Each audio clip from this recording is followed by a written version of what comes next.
So Kathleen, you dedicate your book to women who, quote, are done and ready. And you say you reached a point when you were just done. You were done screwing around, playing small, and pretending. Those are a lot of really big words. What did you mean? You reach a point where you are done going through the motions, where you have done everything you are meant to do, everything that has been expected of you. And somehow you're sitting in this quiet moment with yourself and your life doesn't feel alive to you. You feel numb. You feel like you don't have the voice you know that lives inside. And it's really this personal moment of reckoning where you come to realize that there is a woman inside of you that is so much greater and so much more powerful than what you have let out into the world. And you are just going to move forward with her from here on out. You are leaving this old you behind. It's a deeply personal moment, but you know it to be true. You know when you are done and ready. Where were you when you were having this moment? Can you take me back? Do you remember the date? I remember it all. I remember the truffle sauce I had smeared all over my puffy, overworked white face. I remember the conversation where I was at this little pizzeria in New York City. It was a rainy night, and I went to meet a friend, and we ordered something called the Shroomtown Pizza, which has 4 different types of mushrooms on it. It's got lots of truffle sauce. Very different than an LA Shroomtown pizza. Gluten-free. In New York, there's like real mushrooms. Here, everybody's doing like a trip. Okay. That's exactly right. So here I am, and I'm sitting there, and this friend looks at me, just taking in the picture of me eating, and I had truffle sauce smeared all over my face, and looked like I kind of had one step out of the grave. You know, I was working myself to the bone, going into work before sunrise, leaving after sunset, so only seeing darkness for a really long time, which is how a lot of people in corporate work. And she said, "You look dead." And I decided to walk home that night. I walked home, the streets were glistening, you know, that New York City night where everything's reflecting off the pavement. And this quote circulated in my head by this woman named Tama Keeves, who is a Harvard professor. And I'd gone to one of her workshops a few months before. And it said, if you are this successful doing what you don't love, imagine how successful you'd be doing what you do love. And those words haunted me in the best possible way. And they didn't leave until I did. Can you give me because you've done a lot, but can you give me sort of like a brief synopsis so everybody understands what some of those things you didn't love but prepared you for this moment were? I worked in corporate. Yeah. I got the job working in a big ad agency right after college, which is what a lot of us go and do. You know, you get a good education. I was so fortunate to have been able to have that. And so went and worked for the man, so to speak. And lit and fig. Yeah, right. Yeah. And I was in a lot of meetings that I felt very unseen in, where you would do all the prep work, and I was working in new business, I was working in account management, I was working on global brands, some of the biggest brands. And I never really felt like I could bring my full self to the table, so to speak. So that was kind of just more of this nagging, persistent feeling that something was not quite right, despite having done all the right things. So you walk home, you're haunted by that quote. What do you do next? I kept going. You sat with it for a little bit. I sat with it. Yeah. And then eventually I so believe in the power of breakdowns. It's one of my favorite words in the English language. It has such a negative connotation. But to me, when things break down, it's intending to show you a new path forward. And so I let my body and spirit continue to break down under the reality of being somewhere that I wasn't meant to be. And each day that I kept walking into that office, instead of betting on myself and betting on my own dreams, It felt so inauthentic that eventually I had the courage to slither into my boss's office and resign. It wasn't done nobly, but it was done. What do you mean? I mean that you imagine, I knew I was done with corporate forever. And I imagined that moment being this very big, brave moment. And it was this very quiet, cowardly, scared moment where I didn't know what I was going to do next, but I knew that I wasn't going to do this anymore. And that's okay. I want women to also know that that is okay. This doesn't often scream at you. Life whispers to you. Your dreams whisper to you. I really like that you say that, because I think also in this like social media day and age, we see a lot of videos of people quitting loudly. There's not a lot of quiet quitting. Right. You know, even though that's a term, it's quitting and saying something weird to your boss. And like you see those all over TikTok. And it's okay to be frightened and to do it quietly. I really like that advice. That's right. You don't need a marching band. Yeah. Sometimes it's better if you don't have one. So your book combines life mindset with business mindset. One of the things I found in your book is that it was very practical and tactical. And when you walked in today, I told you that, and you said something I loved. It's unsexy. It's intentionally a really hard-working book. And I'm proud of that. Why was that important to you? There is so much out there that is so inspiring. And we've all felt that, right? The goosebump moments where you leave a great talk or you leave something that you've read and you are just on fire. You are ready to light things up, but you don't know how. And I felt like there were so many times where I was left holding the bag. And so in this work, I just said, I'm gonna get down to the unglamorous work of writing a really hard-working book. And I would write it, it took years, and then I'd break it all back down and I'd dismantle it because it wasn't stacking well enough. And then I'd build it again. Because what was also so important to me was that we would have the life mindset, to your point, with the business mindset together. We'd have life skill sets with business skill sets together, because my frustration has always been, it's either life mindset or business skill sets. It's not everything holistically. So that's what I did. It's almost like your book is the bag, if that's how you're sort of sharing it, because you could go and listen to like a really inspiring YouTube video and then get to this book. Right. This is the how. Right. So build like a woman. I can't help but think as you're sitting here that part of that is incorporating the life mindset. Does that resonate? Yeah.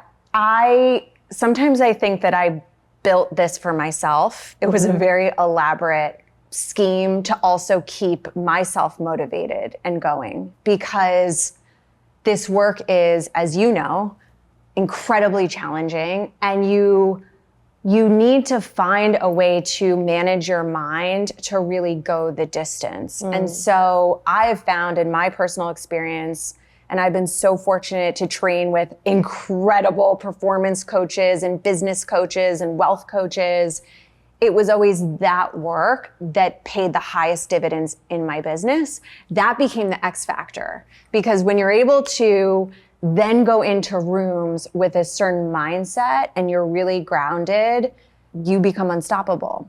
If you were to try and put it into like a soundbite, what is the X factor? The X factor is the ability to bring your total self, your insecurities, your flaws, your strengths, where you shine, your superpowers, into one room, no matter who you are sitting with. And you can hold space in the most powerful way and not be moved.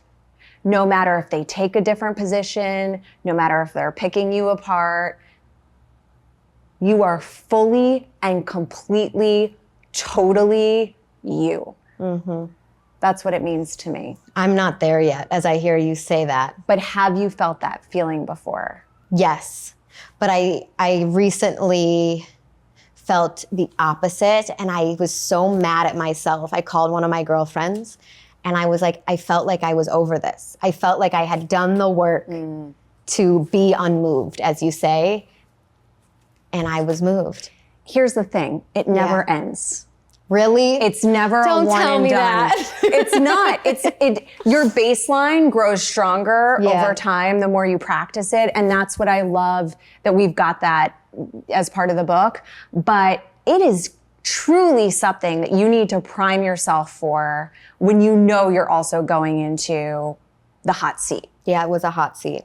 Do you have a person in your mind that you think of, that you try to channel in those moments? I think about in particularly tough moments. Yeah. I think about me as a 5-year-old girl. I have a picture of her that I keep.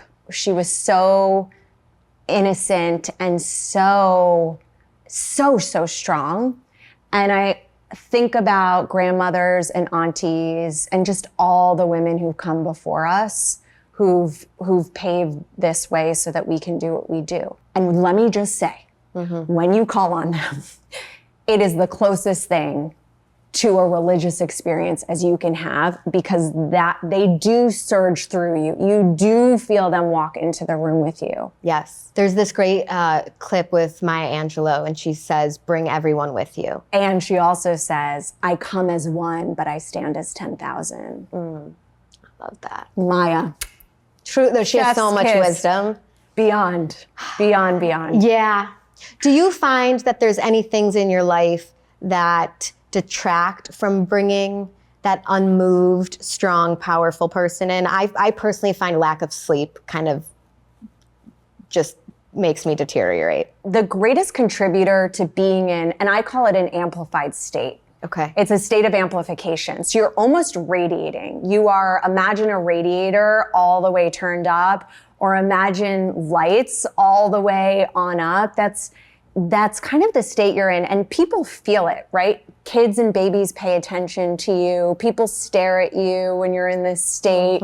Everything just seems to flow a bit differently. All of a sudden, the things that you've wanted so badly, that you've been wishing for, just magically start to flow into your inbox. Those calls come through.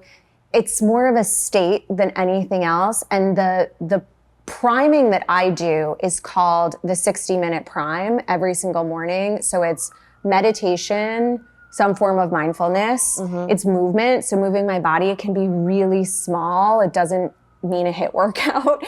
And it's basically nourishment. So making sure you're eating really well. And I find that once you have that foundation in place, it is so much easier then to walk into those rooms the way that you want to. I really love that you use the word unmoved. I think that's a really powerful word. Because they're going to try to move us, right? Yes. And the more, I don't know if you've experienced this, but the more unmovable you become as an object, it almost incites this challenge to other people to try to move you. People don't like it. So your book combines life mindset and business mindset, which is something you call one of a kind. So I feel like part of the reason this part of the book stood out is that we tend to compartmentalize those things. Life is over here, business is over here. Why do you feel like it's so important to keep those two intertwined? It is so important to keep them intertwined because that is when you are in your power. Okay. You are in your power when you're not in, I'm in business mode now, and so they're gonna get a cyborg and they're gonna get tough Danielle, who's all business and doesn't share anything personal and doesn't expose any vulnerabilities or what's going on in her total life. Or I'm fully in this life state. I'm fully in this state of just being more familiar to you. I don't have a business. It's as if it doesn't exist. That bifurcation is so unreasonable for how we live. And yet, every shelf that you walk into in a bookstore, that's how things are separated. You're right. So where does your book, in your mind, sit on a bookshelf? I'd love it to be straddling, the life improvement how-to with the business shelves and sitting in the middle, but it's going to be in the business section. I have to tell you how powerful I think that is, because I have a lot of authors on here, And most women who write business-oriented books get siphoned to inspiration, and men's books are on the business shelf. So the fact that your book is on the business shelf is actually very cool. Hopefully it's going to spice things up over there. Yeah, it will. Just the cover will. Just the neon orange cover. So there are 12 million female entrepreneurs in this country. I was kind of shocked to hear that statistic. One of the fastest growing groups. So what unique approaches or perspectives do women bring to the process of building a business compared to men? Women have so many innate business building qualities. We have incredible traits and attributes and we've all learned this, empathy and vulnerability and cooperation and collaboration. But I think the greatest case for women doing this is because we have such strong whys. And normally a business is something that we are creating because we have personally have had one of two things happen. It has either broken our heart, we're running at something that has horribly broken our heart, or it lights our heart on fire. Whoa, that gave me chills. You're right.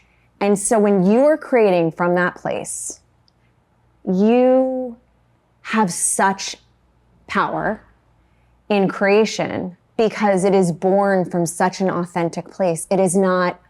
It's born from fire, one way or another. It's born from fire. Ooh, I love that so much.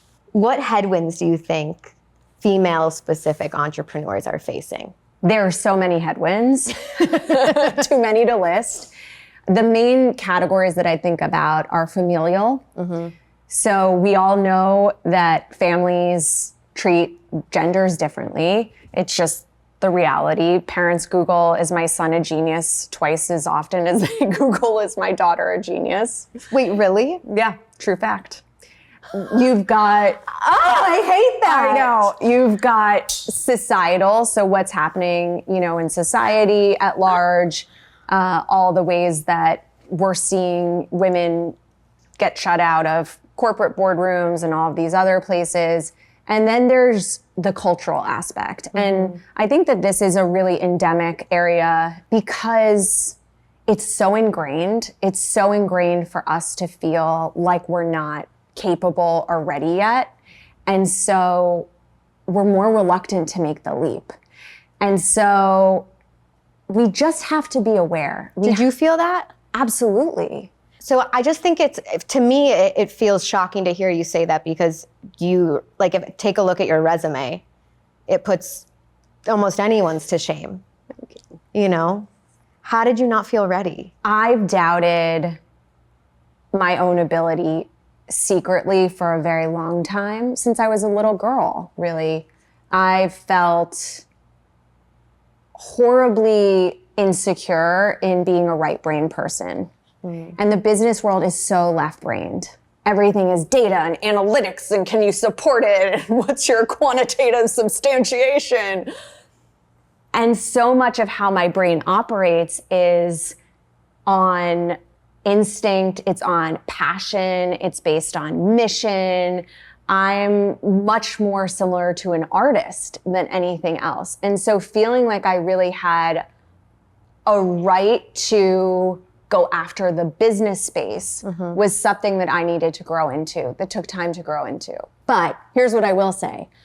The benefits of having been around so many Fortune 100 tables, and I've been in rooms with the Fortune most powerful people on earth, and that should be a new category, the Fortune most powerful people on earth. I've sat down with billionaires and all these different mavericks, and you leave and you feel like, I have just as much right to be here. No one has blown me away as they are just in a different stratosphere of intelligence or capability or drive. That is probably my favorite interview clip from Michelle Obama, is when she was like, listen, I was in the White House. I met a lot of people. There you go. She said she felt the same way. There you go. When you said to me just a few seconds ago that you were so deeply insecure about your ability, does any part of you sitting here today feel nervous to admit that? No. I think a lot of people, specifically women, and for good reason, because I think especially in corporate worlds, we're expected to be excellent, feel really nervous to admit, I don't know something, or I'm not sure how to do that. Why today can you sit here and say that so confidently? Let me just say, it's one of the things I love most about you, because curiosity and asking questions takes someone who's very strong in themselves to feel comfortable doing that. It's a sign of strength, not of weakness, as you know. And so the more of us that can just raise our hand, ask questions of each other, admit when we don't know something. Curiosity is just the coolest thing on earth. To be a curious person, you're just gonna have a rich, interesting life. I think so too. So you said that 50% of women give up on their dreams. Right? That hit me between the eyes, yeah. Between the eyes, I've never heard that. Yeah, I think building something takes a relentlessness. What is your advice for riding the low moments? When you are having a breakdown, which is what I call low moment, and we've all had different variations of breakdowns. You have those big B breakdowns, which are those cataclysmic life events that just blindside you and bring you to your knees. Those are your on your knees moments. It's crying on the kitchen floor crying moments. on the kitchen floor, divorce, losing your job, illness. Those are your big B moments. Your little B breakdown moments are that lack of alignment, what I was talking about in the job, where you're somewhere, it's this gnawing, this feeling that something's off. You can't quite put your finger on it. You're in the wrong rooms. You're surrounded by the wrong people. You just don't feel, a sense of alignment. Yeah. Those big B breakdown moments, and I have more and more of them, the bigger swings I'm taking in life now. But the beautiful thing is that you come to recognize them as this unbelievable gift. So I now celebrate someone, which probably they find so annoying. If a girlfriend will call me and say, I'm having this awful breakdown, because they know to call it that, or a teammate, woman on my team, I cheer. I'm like, let's get the champagne out. Let's celebrate. This means something unbelievable is about to happen to you. I love that so much. And the magic is, the more you can embrace the breakdown, not resist it, because that's where all suffering comes from, is when you resist something, but truly welcome it and invite it in, the faster the breakthrough will come for you.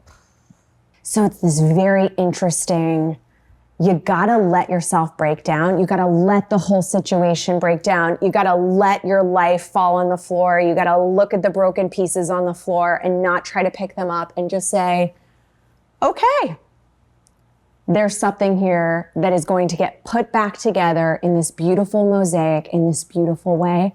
I just don't know what it is yet. I think that is so extra powerful coming from you, because you're like a type A accomplished person who's not just saying like, give it all up, right? Like you're saying there's something beautiful here to put back together. There's something beautiful. Yeah. What's a piece of advice that you have in your book that you really wish you had starting out? I can imagine there's a lot of it, but is there one that really sticks out? I love the idea that you always have it in you. Mm-hmm. So much of the work that we need to do as women is to unlearn. It's an unlearning. Mm-hmm.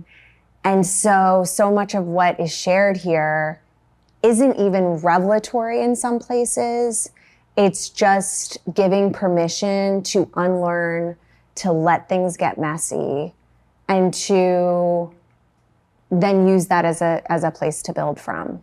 You interview women from a ton of different backgrounds on your Build Like a Woman series. Is there something that you've noticed as a through line in successful people? The most successful people that I've met all have a very clear vision. So there is a vision that is so powerful. And I love the idea of trying to find something that is to the 10th exponent of what you feel like you could create in one lifetime. So I should be able to sit here and share it with you, and you would say, you crazy. You crazy.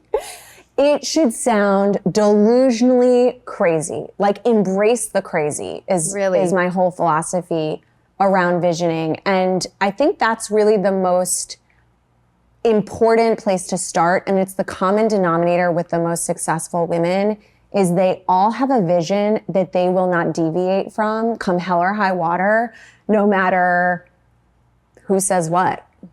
They gonna do it. They don't know how, but they gonna do it. What's your relationship with time and accomplishment? Do you feel like you're in a rush? I'm horribly impatient. I'm working on it.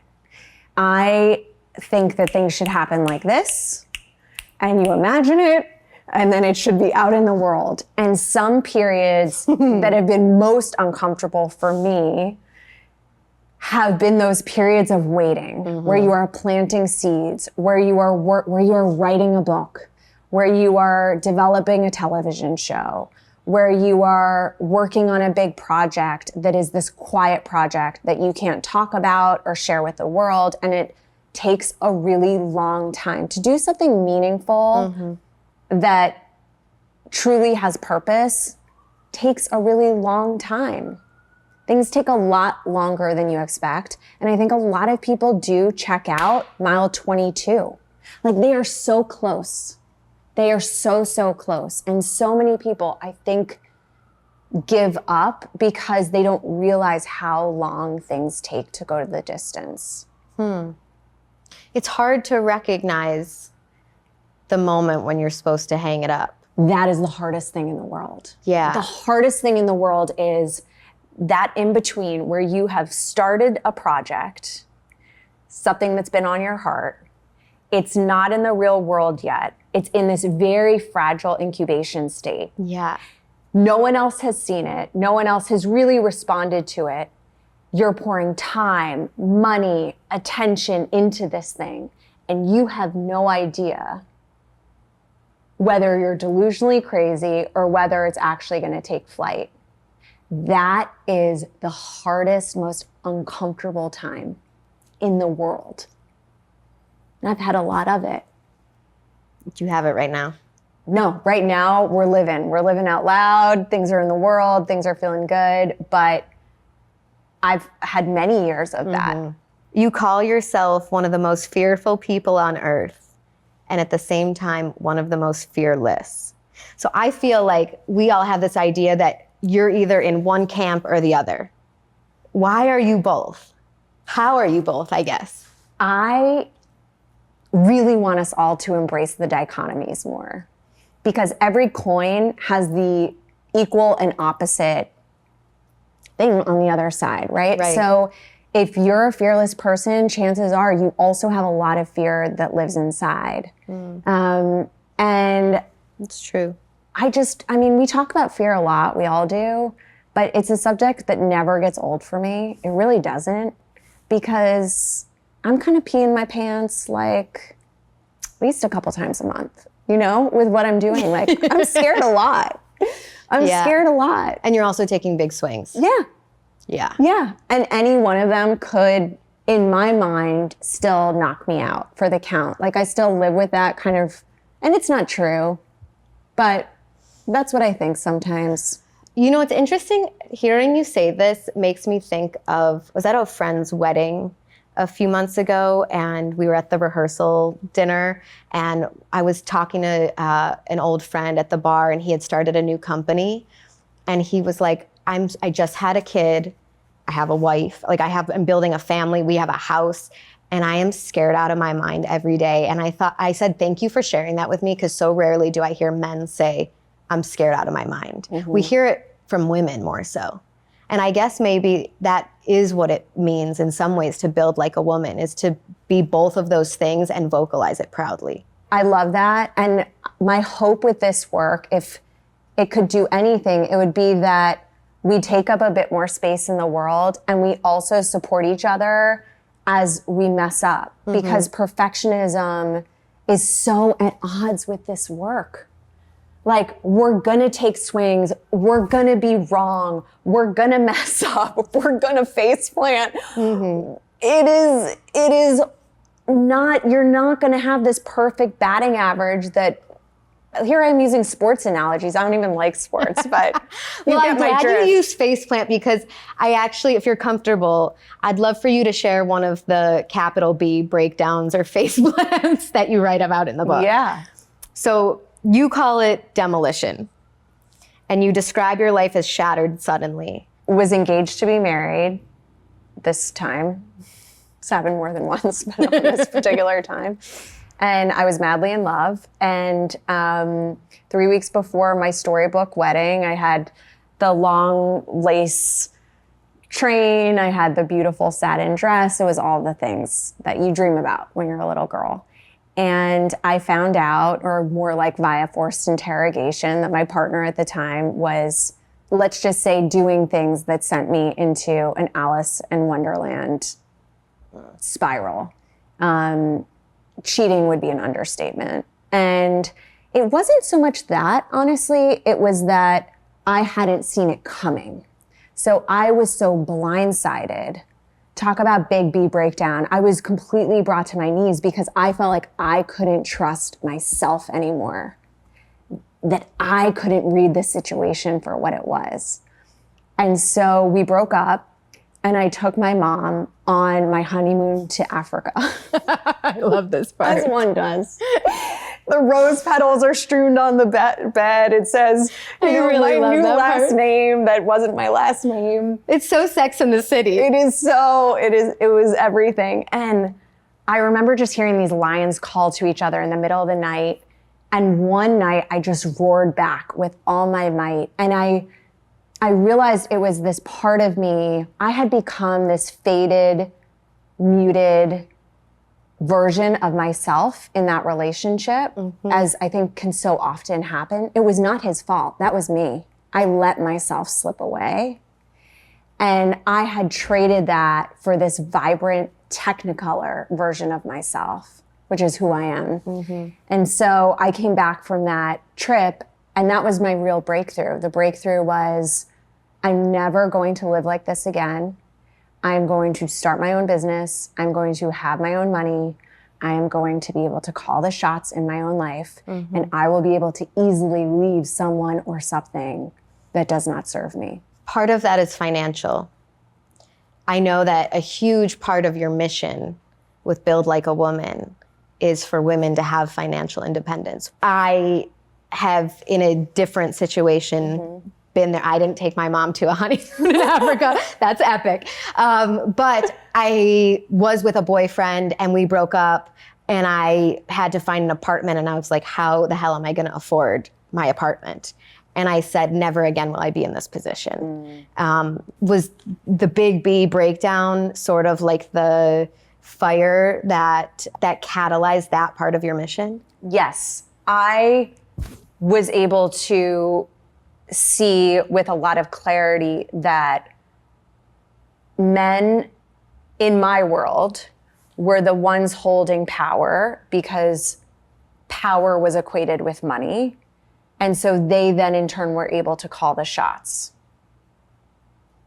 And I think if you work at a high level in business, I think if you are in, certain orbits, that can happen pretty easily. It can happen, by the way, at any level of income. It can also, starting out, I remember feeling that it's just a reality that men do make more money than women do. So It doesn't matter if your salary is $25,000 a year. If someone's making 35, it's very disproportionate. It's a huge difference.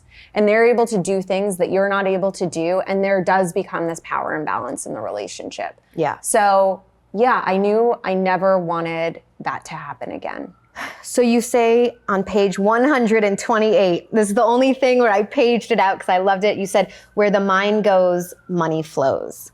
What have you learned about that? So much of making money is about a mindset and having... Like for real? For real. It really is. Can you break that down for me? I think about money in the same way that different birds live in the world. So you've got your ostrich that kind of buries its head in the sand, doesn't think about money, doesn't talk about money. You've got your sparrows that are constantly, running around collecting as much twigs and branches as they can, but they're just stockpiling everything and not spending anything. And then you have the hawk, which is so interesting. This hawk is kind of surveying the landscape, then diving after things with precision and grace. And the spoiler alert is you really want to be the hawk. You want to be the hawk. You want to be someone that becomes really good at what you do, undeniably good at what you do, but then has this very broad perspective on what you want to go after and chase down and invest behind. And I think the really important thing is to always delineate, again, between life expenses and business expenses. And this is where the two really do go hand in hand, because you need to keep reinvesting back into your business for it to grow. It is not the same as going and getting a new pair of shoes or a handbag at all. And people confuse the two.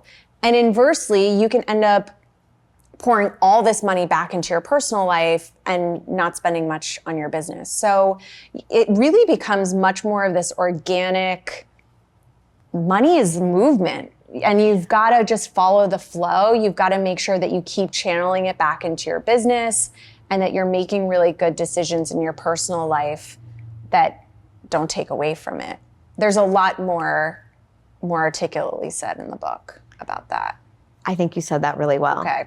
But I was a political science major, and I had this professor, we took like a political economy class, and he said before the Spanish Inquisition, Spain was the richest country in the world because they had gold. And it's like the golden rule, whoever has the gold rules. And they ended up being one of the poorest countries just 100 years later because they never invested into their economy or in other industries. And like continents like Asia, who had the spice trade, reinvested. And I just think about that you have to reinvest, and it is not the same as purses and shoes. And you need someone who can be an accountability partner at times when you're making those big bets to put money back into your business. Yeah. Okay, Barbara Corcoran called your Build Like a Woman series the no-nonsense roadmap you need to get your business off the ground and thriving. She said it way better than I did. What do you think is a piece of advice that you really needed in your book? Really good question. The advice I needed most in my book was the idea that you need a really strong team around you. And at least initially, I think a lot of women start as a solopreneur. You start as me, myself, and I. And this idea that you have to really do a lot of deep personal work to become a mindful leader, to really understand who you are as a leader and what you can bring to your team before you're also ever able to lead. So one of the things that I've loved learning about you as we've gotten to know each other is how much you invest in that personal work. You really spend a lot of time and money on coaches. For people who are not in the position yet to reinvest in themselves with coaching, are there resources that you went to previously that you feel like can really help someone there? Stalking. Who? Stalking. What's stalk? Stalk people. Oh, stalk. Stalk. So I'm like, stalking is a new term. stalking is the Is key that to money life. focused? When you have no money, you just stalk. So you pick some people, call it 3-5 different people who you really admire, and you watch their every move. You watch how they move. You watch what they talk about. You watch what they're consuming. You read the books that they wrote. You watch every single interview that they've done. I know you've done this with Barbara. You become a student of their game. And I think that is one of the most powerful ways to learn. That's how I was always a learner. I grew up learning to ski by following great skiers behind them. I never had a single lesson, but I'd follow their tracks and learned all of these incredible things about what to do and not do. So that's what I'd say when you're starting. You don't need a mentor. You don't need fancy coaches. You just need to get a little bit industrious Do you remember the people that you stalked? Oh, I sure do. Are you I still stalk people. Yeah. I mean, Oprah was one of do my too. first, obviously. Yeah, we're calling that in for you. Yeah. We all know I'm a big Oprah stalker. Barbara Corcoran was someone I stalked. Here we are, full circle. Started stalking her in my early 20s. And now she's part of the book. I Started stalking. yeah, I mean, there's so many great people to stalk, honestly. So Okay, well, you asked some nuts and bolts questions in your book. So I usually do rapid fire, but we're going to call it nuts and bolts today. What do you value as a quality most in other people? integrity, What's one thing that you're afraid of right now? not living up to my full potential while I'm here on earth. That's what a lot of great people share with me. Really? Yeah, it's very common when you have big dreams and goals. What's one thing that you would change about your life right now? More time with family. One thing that you think is holding you back? Perfectionism. One quality that is propelling you forward? My resolve. What is a book that has changed your life, something you think everybody should read? The Way of Integrity by Martha Beck. Unreal. I'm going to give you these. These are for me. If you can please pick a question out of the deck. Oh, I love this. Look at the gold, you guys. How gorgeous. Thank you. Wow. This could not be more fitting. Really? Am I asking you this? No, it's for you. What is the title of your memoir for this season of your life? There. Build Like a Woman. Woo! You even said that like Oprah. Build like a woman. Build like a woman. And my last question, what is the smartest decision you've ever made? Betting on myself. Every damn time. Again and again and again and again. I will take that bet all day, every day, for the rest of my life. We have to end on that. That's perfect. Thank you. Thank you. Gee, I've been using Magic Mind instead of my morning coffee. I get all of the caffeine with none of the jitters. It's so good. Because I can't have a cup of coffee past 11 a.m. or I won't sleep. So this, I can take in between an interview when I need like a little boost. I really feel like it improves my focus, boosts my energy in a natural way. I'm a big fan. Have you tried these yet? Can I try one? Yeah. It smells good. It's actually delicious. I really do think it I would do elevates this mental as clarity. an afternoon pick me up because I can't have caffeine. That's what I've been doing, For real? actually. And I do think it helps with my focus and elevates like mental clarity. And I can, if it's during a day where I can't take like a 5-minute nap and I need to power through, it's really good. I know you're working with them, but like I want to use this.